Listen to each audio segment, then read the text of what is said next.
Dans cette vidéo, je vous explique comment gagner des Dragons très facilement avec cette guide. Donc ça veut dire que vous allez voir comment rentrer dans des bâtiments, dans des constructions et tout. Donc nous allons rentrer dans la vidéo et nous allons voir.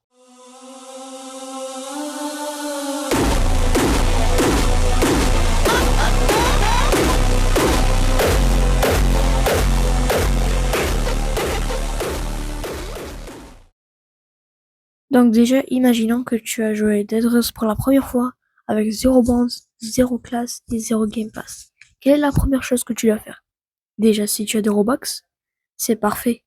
Si tu en as assez pour acheter un game pass, c'est parfait. Premier game pass que tu dois acheter, le plus important, c'est déjà le Sword of Shotgun. Mon petit frère m'a expliqué que cette pistolet est mieux que l'autre, le Mauser. Et si tu n'as pas de Robux ou c'est que tu n'as pas assez de Robux, bah tant pis, c'est pas grave, tu peux le laisser. Déjà, tu commences le jeu avec un ami ou avec quelqu'un, d'accord? Mais moi, je vous conseille de jouer tout seul parce que vous aurez plus de bands ou des trucs, et voilà. Et puis, dès que tu es rentré dans le serveur, tu vas prendre ton or et tu vas le vendre. Et puis, quand tu le vends, tu vas acheter 3 charbons. Les charbons, ça sert à faire avancer le train. Et tu vas en acheter 3. Parce que tu en as que 70 €.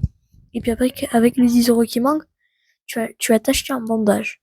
Ou sinon, tu peux le laisser au cas où. Et puis, tu vas trouver des journaux sur une table. Ces journaux, tu vas l'utiliser de bloquer le train.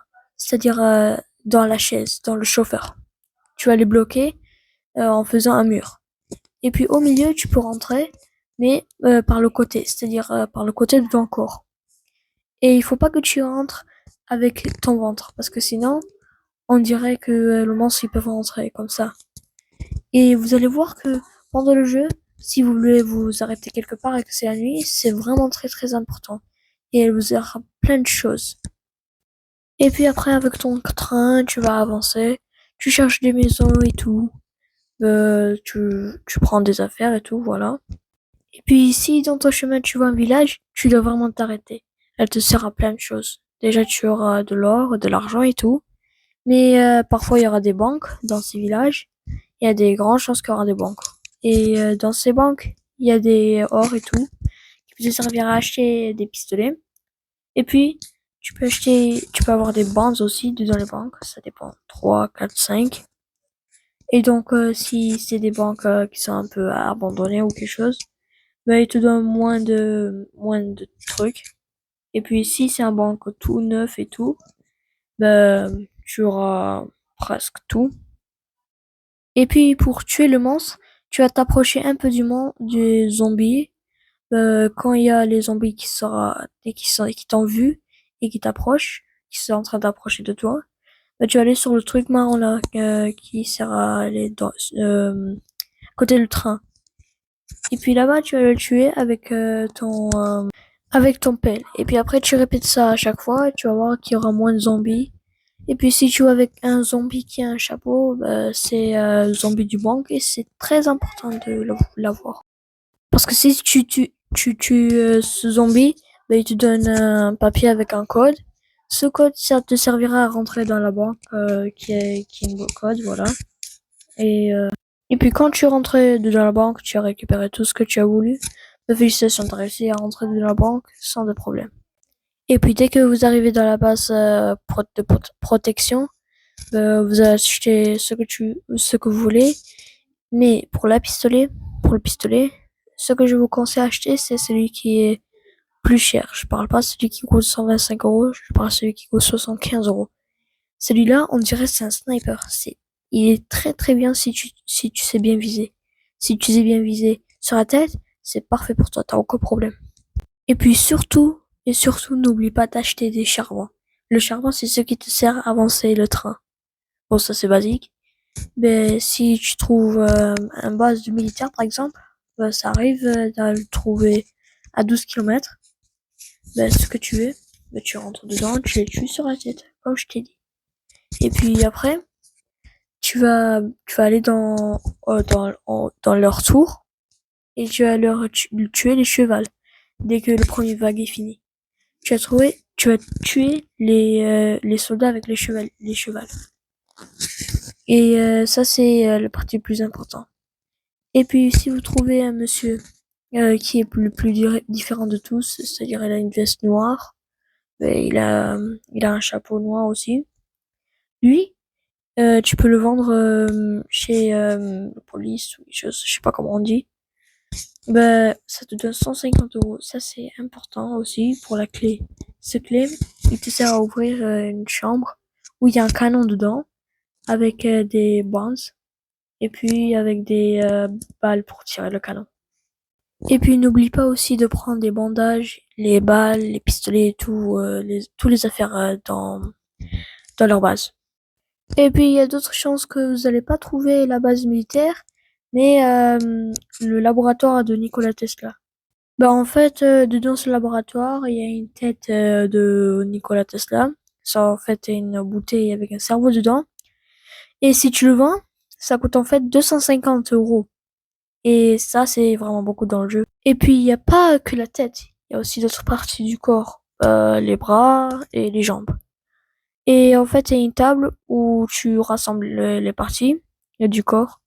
Si tu les rassembles, ben en fait, tu vas entendre un bruit qui fait ting. Et puis après, il y a un endroit dans le laboratoire, il y a un bouton ou quelque chose comme ça, tu l'appuies. Et puis après, ça va allumer le truc là, comme une lumière, mais sauf que c'est de l'électrique au-dessus du corps de Nikola Tesla. Et puis après, tu verras qu'il y aura des zombies qui spawnent. Et tu vas peut-être dire, bah, comment je vais survivre ça? Bon, en fait, il y a des cartons et tout sur une table.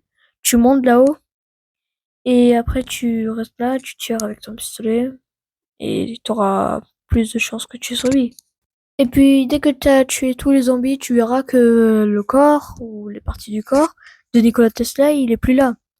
Et puis, par terre, il y aura des bandes avec un pistolet qui tire de l'électricité, qui est vraiment très très puissant. Ça va te servir à la fin. Et puis, quand je dis à la fin, c'est-à-dire à la fin du jeu, ce qui y aura le boss final, celui que tu as fait spawn. Mais le laboratoire qui est spawn, tu n'es pas obligé de mettre le corps et tout. Tu peux juste prendre la tête et tu le vends. Et puis j'ai oublié de vous dire aussi que dedans il y a de l'or ou de l'argenté et tu le vends, tu auras de l'argent aussi. Et puis vous allez peut-être voir sur la pistolet il y a que 20 balles. Et tu vas dire peut-être comment on recharge ça? Bon, en fait, tu vas soit prendre de l'eau bénite et tu vas rassembler les zombies, tu le jettes sur les zombies et puis sur le pistolet aussi. Ou soit tu jettes sur le pistolet directement, j'ai oublié ça. Ou soit tu trouves un crucifix. Ce crucifix, tu peux le trouver dans le village, dans l'église. Et tu ramènes un zombie sur le pistolet à côté sur le crucifix. Et ça va se recharger en mettant de l'orage. Et puis, vous aurez peut-être de chance, après la deuxième base de protection, 24 km ou quelque chose, vous aurez peut-être de la chance qu'il y aurait une autre construction. Et bon, en fait, c'est une grotte, et dans cette grotte, il y a des squelettes et tout. Et bien sûr, ils te tuent, c'est comme les zombies. Bah, tu dois les tuer, puis après, tu prends du bombe. Pour entrer, tu as besoin du bombe et un torche. Bah, il y aura dans le village de toute façon. Bah, ce construction il s'appelle le village de Sterling. Et dans ce village, il y aura une torche dans une des maisons. Et puis le bombe il est juste dehors du cave. Et puis tu dois l'exploser pour rentrer dedans. Et puis il y a deux bombes. Tu prends le deuxième bombe et dedans il y aura une autre blocage. En fait là-bas, dedans, si tu l'ouvres, tu rentres, en fait, tu vas voir, il y aura une masque et avec un truc rouge. Et surtout, n'enlève pas ce masque rouge directement. Tu dois mettre quelque chose qui le remplace. C'est-à-dire, tu le mets à côté, tu le pousses et tu le remplaces. Tu l'enlèves pas directement. Parce que si tu fais ça, après, il y aura plein de loups qui vont spawn. Et ils vont te tuer. Et quand je dis loups, c'est des loups-garous, les gars. Ils sont vraiment très puissants. Et puis quand tu as réussi à remplacer le truc, bah, tu verras qu'il y aura plus de monstres qui spawnent. Et après, tu vas chercher dans le village des tablettes verts. Ces tablettes verts, tu vas mettre encore sur une plateforme et tu auras une mur qui va s'ouvrir et dedans il y aura une épée vert. Bah, si tu tues un monstre, tu auras 25% de chance non, enfin, pas 25, 50% de chance qu'ils deviennent ton pote. Ton pote, c'est-à-dire ils vont pas te tuer, ils vont tuer ton ennemi. Et puis j'ai oublié de vous dire dans l'autre salle que je vous ai expliqué, là où il y a les loups qui spawnent si vous faites n'importe quoi. Bon, en fait, vous allez trouver le masque vert. Ce masque vert, si vous le mettez sur un monstre qui est mort, vous le mettez, ils vont être ton pote, comme je vous ai expliqué. Et ça, c'est très utile pour le prochain bâtiment, qui est le château. Si tu prends ce masque et l'épée, et puis en plus, si tu tues un loup, bah tu mets le masque sur le loup, bah ils vont tuer tous les monstres dans le château. Bah en fait, le château il spawn vers 40 kilomètres, quelque chose comme ça. Peut-être avant, mais je sais pas. Moi, la plupart du temps, c'est 40 kilomètres. Et puis je vous le dis, le château c'est vraiment le bâtiment le plus dur à rentrer dedans et de prendre les affaires. Allez-y demander à tous les joueurs. Ils vont vous dire que le château c'est le bâtiment le plus dur à prendre les affaires. C'est vraiment très très dur. Donc vous allez bien m'écouter les gars. Mais moi je n'ai pas réussi à rentrer, mais je suis pas sûr si ça va marcher ma technique. Bah déjà quand tu rentres dans le château, tu verras qu'il y a des vampires qui spawnent. Bah tu les vampires, ça c'est normal. Bah après, tu dois tuer au moins un loup. Pour tuer un loup-garou très facilement, tire à chaque fois sur leur tête. C'est comme si tu fais un headshot dans les jeux. Dans le, en fait, le secret dans ce jeu, c'est juste faire des headshots. Des headshots et ils meurent très facilement. Quand tu as tué un loup, tu vas mettre le masque sur eux. Et tu vas voir, ils vont le battre, les ennemis. Et puis quand il y a une autre qui meurt, tu mets, après, quand ton loup-garou il meurt, tu prends le masque et tu mets sur une autre. Et je vous le dis, c'est très dur. Moi et mon frère, on a essayé, on était morts. Ben, après, il y a des personnes qui essayent de mettre des bombes et ça n'a pas très bien se passé. Ils se sont tués eux-mêmes. Puis en fait, dedans, il y a des plats en or, en argent, et il y a des balles de pistolet, des bandes et tout. Et si tu vas en haut de l'escalier, tu vas trouver je sais pas, une boîte. Et dedans ce boîte, il y a un couteau du vampire.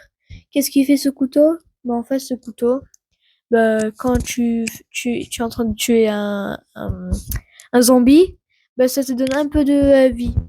Et ça, c'est très très utile. Et puis sinon, tu peux le vendre aussi, ça coûte 150, mais je vous conseille de ne pas le vendre. Parce que avec le nouveau mécanique du jeu, c'est-à-dire avant, tu fais juste taper et tu attends, taper, attendre. Mais avec ce nouveau mécanique, quand tu tues avec du pelle ou un couteau, tu peux taper plein de fois rapide, mais ça fait moins de dégâts. Mais si tu le fais longtemps, enfin tu le gardes longtemps et après tu tapes, ça fait plus de dégâts, mais ça prend longtemps. Et puis je parlais avec le nouveau, et puis je parle du nouveau mécanique. Si tu utilises l'autoclicker, l'autoclicker ça appuie tout seul l'écran pour toi. Si tu utilises l'autoclicker et puis le couteau du vampire, tu peux rentrer dans le village sans problème. Tu tues les zombies, tu perds de vie et tu gagnes de vie très facilement. La plupart d'eux, c'est gagner de vie. Tu vas pas mourir par rapport à ça. Et puis j'ai oublié de vous dire que quand vous arrivez dans le village du Starling, c'est-à-dire le village là avec le grotte, il y a une erreur qu'il ne faut pas faire, comme je l'ai fait. Juste regardez la vidéo et je vous laisse.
Et puis en fait, l'erreur c'est que il fallait pas rentrer dans la grotte dans la nuit. Il fallait attendre que ça soit la nuit et puis que ça soit le jour après partir dans la grotte. Ben en fait, la solution c'est que soit tu restes dans le train avec les journaux, comme je t'ai dit au début de la vidéo, soit si tu as un armure c'est-à-dire c'est un mur en métal, si tu l'as et puis tu rentres dans une maison et tu bloques le passage du porte, ben tu es protégé. Moi, j'ai déjà essayé ça une fois, j'étais dans un village. Et c'était la nuit, j'avais pas d'armes, j'avais rien. J'avais que une mur en métal. Et donc, j'ai bloqué le passage du maison avec ça. Et puis, il y avait un loup qui voulait pousser et tout. Et puis, en plus, c'est la nuit du loup, des loups-garous.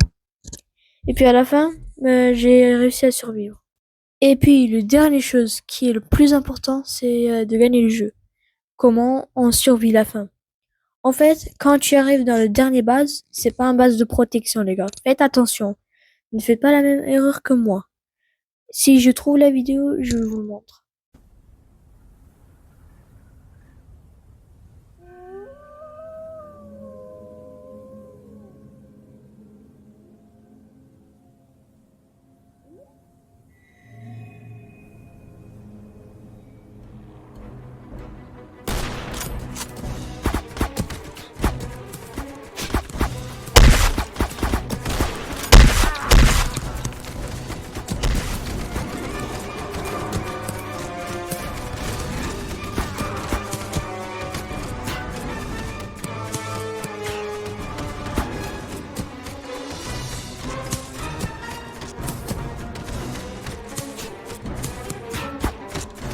Donc déjà, premièrement, c'était la nuit des loups, des loups-garous.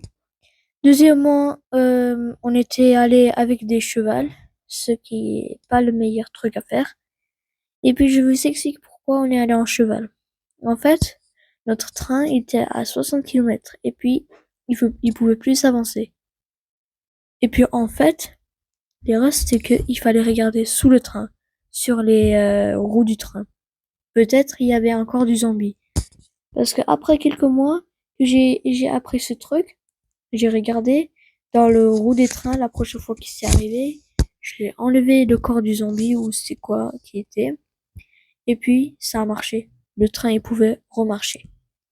Donc ça c'est une de deuxième erreur. Troisième erreur, c'était qu'on ne savait pas c'est quoi la fin. Il fallait regarder des vidéos, c'était comment la fin. Et on a cru que la base nous protégeait.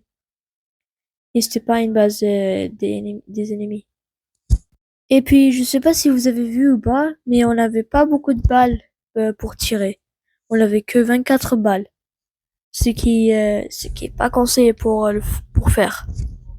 Mais ce qui est conseillé de faire pour finir le jeu, c'est que avant d'arriver à la fin, acheter des huiles de serpent. Donc en fait, c'est un potion qui te permet d'aller très vite.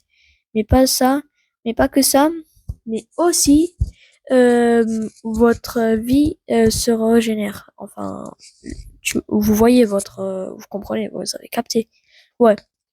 Et après, vous allez en acheter 5 maximum. Et puis vous allez prendre une mur de métal.